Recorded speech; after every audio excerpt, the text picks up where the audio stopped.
ओम नमः शिवाय। कल हम लोगों ने महाशिव पुराण में रुद्र संहिता का अध्याय 11 पढ़ा था। आज हम लोग अध्याय 12 पढ़ेंगे।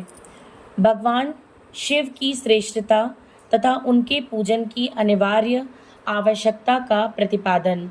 नारद जी बोले, ब्रह्मन प्रजापते, आप धन्य हैं, क्योंकि आपकी बुद्धि भगवान शिव में लगी हुई है।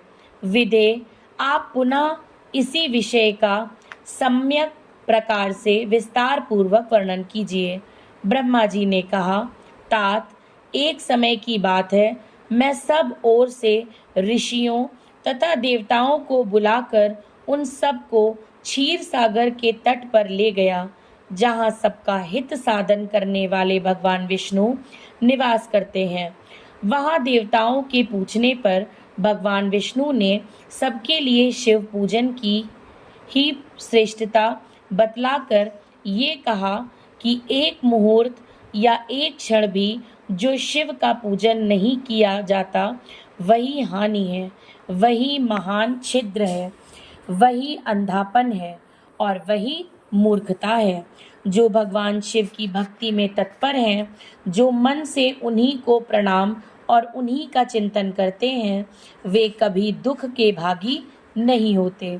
जो महान सौभाग्यशाली पुरुष मनोहर भवन, सुंदर आभूषणों से विभूषित स्त्रियां, जितने से मन को संतोष हो, उतना धन, पुत्र, पौत्र आदि संतति, आरोग्य, सुंदर शरीर, अलौकिक प्रतिष्ठा, स्वर्गीय सुख, अंत में मोक्ष रूपी फल अथवा परमेश्वर शिव की भक्ति चाहते हैं, वे पुनर्जन्मों के महान पुण्य से भगवान सदाशिव की पूजा अर्चा में प्रवृत्त होते हैं।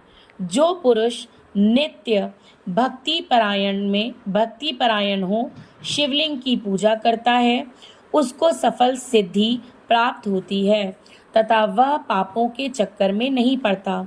भगवान के इस प्रकार उपदेश देने पर देवताओं ने उन श्री हरि को प्रणाम किया और मनुष्यों की समस्त कामनाओं की पूर्ति के लिए उनमें शिवलिंग देने के लिए प्रार्थना की।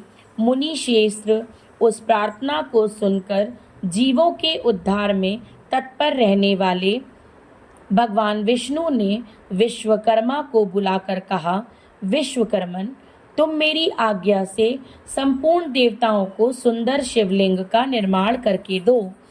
तब विश्वकर्मा ने मेरी और श्री हरि की आज्ञा के अनुसार उन देवताओं को उनके अधिकार के अनुसार शिवलिंग बनाकर दिए। मुनि श्रेष्ठ नारद, किस देवता को कौन सा शिवलिंग प्राप्त होगा, इसका वर्णन आज मैं कर रहा हूँ, उसे सुनो। इंद्र पद्राग मणि के बने हुए शिवलिंग की और कुबेर सुवर्णमय शिवलिंग की पूजा करते हैं। धर्मपीत मणिमय यानी पुखराज के बने हुए शिवलिंग की तथा वरुण श्याम वर्ण के शिवलिंग की पूजा करते हैं।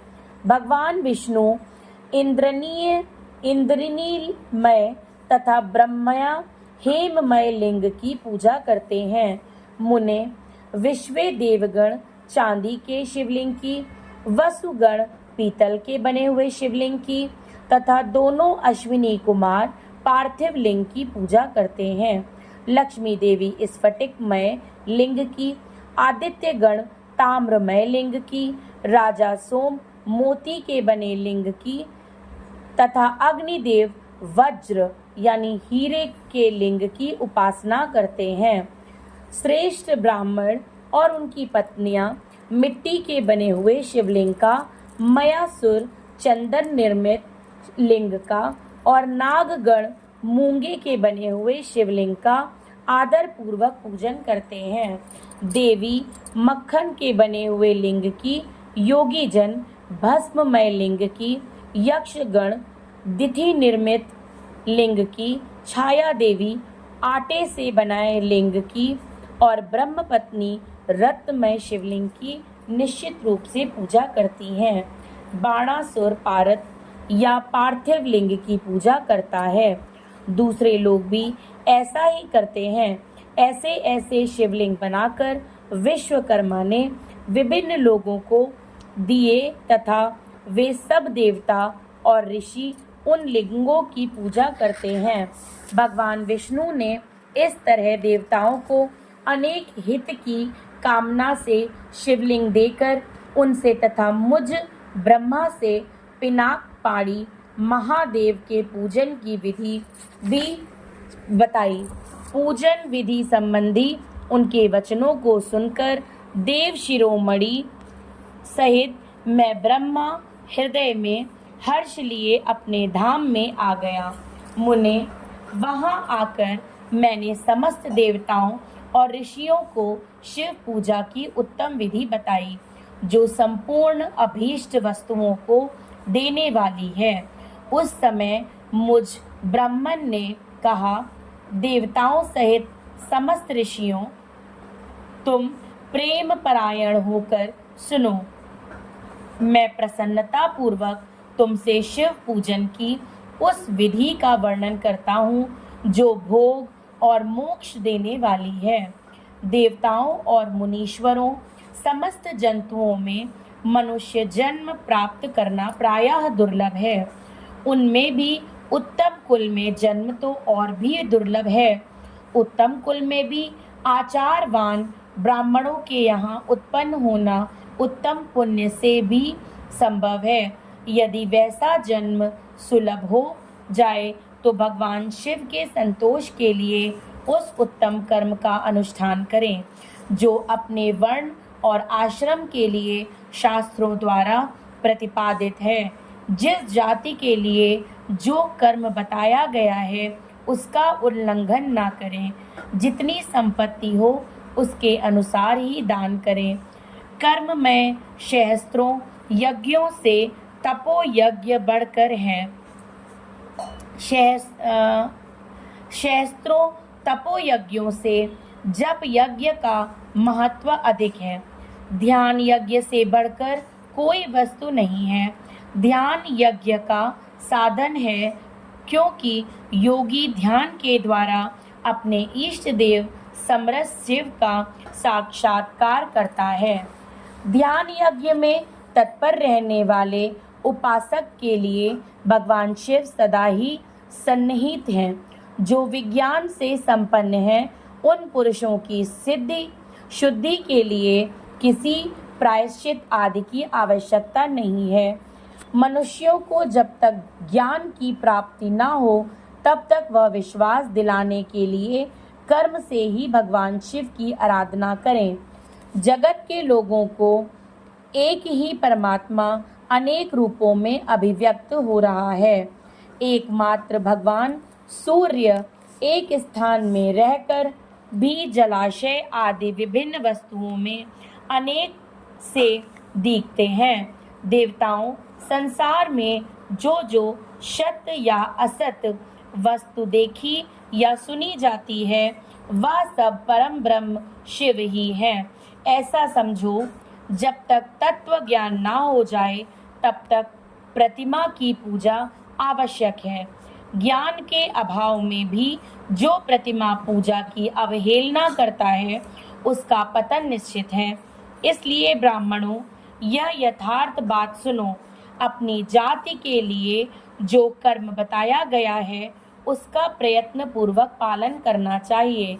जहाँ जहाँ यथावत भक्ति हो उस आराध्य देवता देव का पूजन आदि अवश्य करना चाहिए, क्योंकि पूजन और दान आदि के बिना पातक दूर नहीं होते। जैसे मैले कपड़े में रंग बहुत अच्छा नहीं चढ़ता है, किंतु जब उसको धोकर स्वच्छ कर लिया जाता है तब उस पर सब रंग अच्छी तरह चढ़ते हैं। उसी प्रकार देवताओं की भली भांति पूजा से जब त्रिविध शरीर पूर्णतया निर्मल हो जाता है तभी उस पर ज्ञान का रंग चढ़ता है और तभी विज्ञान का प्राकट्य होता है। जब विज्ञान हो जाता है तब भेदभाव की निवृत्ति हो जाती है। भेद की संपूर्णतया निवृत्ति हो जाने पर द्वंद्व दुख दूर हो जाते हैं और द्वंद्व दुख से रहित पुरुष शिव रूप हो जाता है। मनुष्य जब तक गृहस्थ आश्रम में रहे तब तक पांचों देवताओं की तथा उनमें श्रेष्ठ भगवान शंकर की प्रतिमा का उत्तम प्रेम के साथ पूजन करें, अथवा जो सबके एकमात्र मूल हैं उन भगवान शिव की ही पूजा सबसे बढ़कर है, क्योंकि मूल के सींचे जाने पर शाखा स्थानीय संपूर्ण देवता स्वतः तृप्त हो जाते हैं। अतः जो संपूर्ण मनोवांछित फलों को पाना चाहता है वह अपने अभीष्ट की सिद्धि के लिए समस्त प्राणियों के हित में तत्पर रहकर लोक कल्याणकारी भगवान शंकर का पूजन करें। ओम नमः शिवाय। यहीं पे हमारा अध्याय 12 समाप्त होता है। यहीं पे हम इसको विराम देते हैं।